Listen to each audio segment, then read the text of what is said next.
অকলে থকাৰ কষ্টটো একমাত্ৰ সেইজন মানুহে ভালকৈ অনুভৱ কৰিব পাৰে যিজনে এবুকু ভালপোৱা দিয়াৰ পিছতো অকল অৱহেলা পাইছিল। স্বাৰ্থৰে গঢ়ি উঠা ভালপোৱাত স্বাৰ্থ থকালৈকে গুৰুত্ব আৰু সন্মান থাকে। স্বাৰ্থ শেষ হোৱাৰ পিছত সেই ভালপোৱাত কোনো গুৰুত্ব আৰু সন্মান নাথাকে। প্ৰেম হ'ল এক স্বৰ্গীয় অনুভূতি। প্ৰেম হ'ল এক পবিত্ৰ অনুভূতি।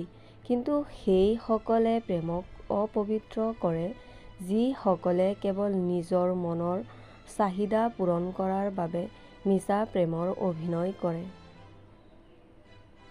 মই তোমাক বেয়া পোৱা নাই, বেয়া মই নিজকে পাইছোঁ। কাৰণ তোমাৰ যোগ্য হয় নে নহয় নোচোৱাকৈ মই তোমাক ভাল পাইছিলোঁ।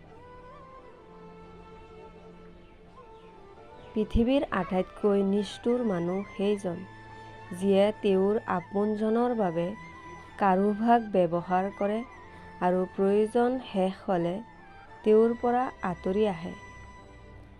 এচামৰ লোকৰ বাবে সম্পৰ্কৰ আন এক নাম হৈছে প্ৰয়োজন।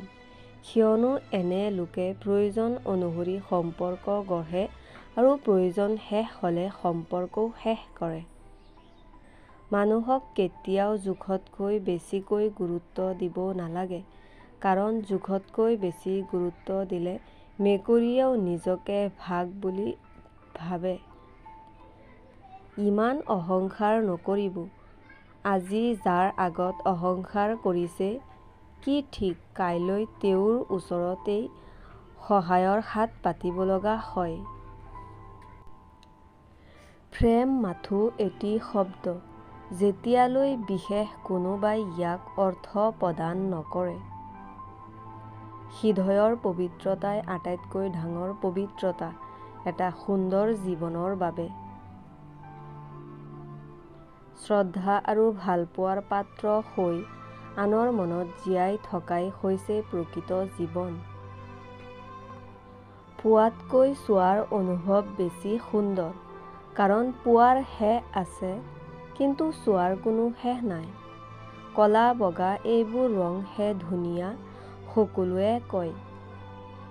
ধুনীয়া কোনো বৰণ নাথাকে। ভাল দৃষ্টিৰে চালে সকলোকে ধুনীয়া দেখি।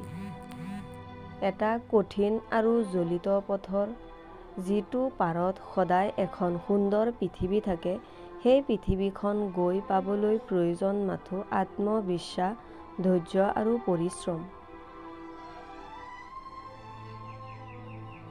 গভীৰ অমানিশা বা কালৰাত্ৰিৰ বুকুত যেনেদৰে প্ৰভাৱ লুকাই থাকে তেনেকৈ বুকুৰ সাহস বান্ধি আগুৱাই গ'লে হাজাৰ পৰাজয়ৰ পাছতো জয়লাভ নিশ্চিত হৈ উঠে।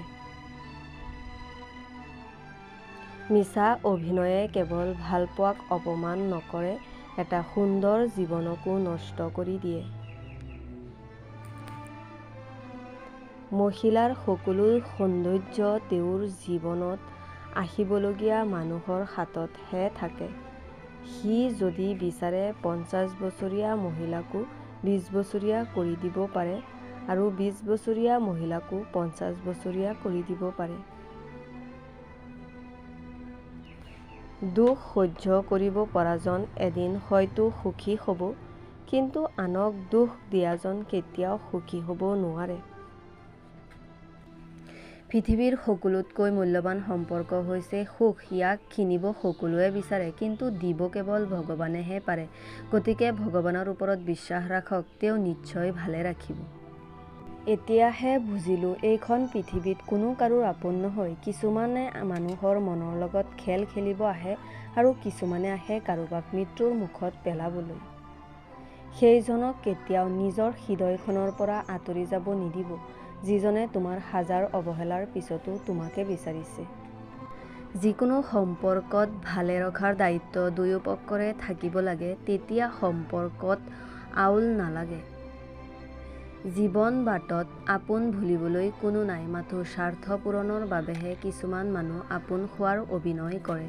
শব্দ লিখিবলৈ যদি চিয়াহীৰ ৰং আৰু সম্বন্ধ গঢ়িবলৈ যদি দেহৰ ৰং বিচাৰি ফুৰা তেতিয়া না শব্দৰ অৰ্থ বুজি পাবা না সম্বন্ধ।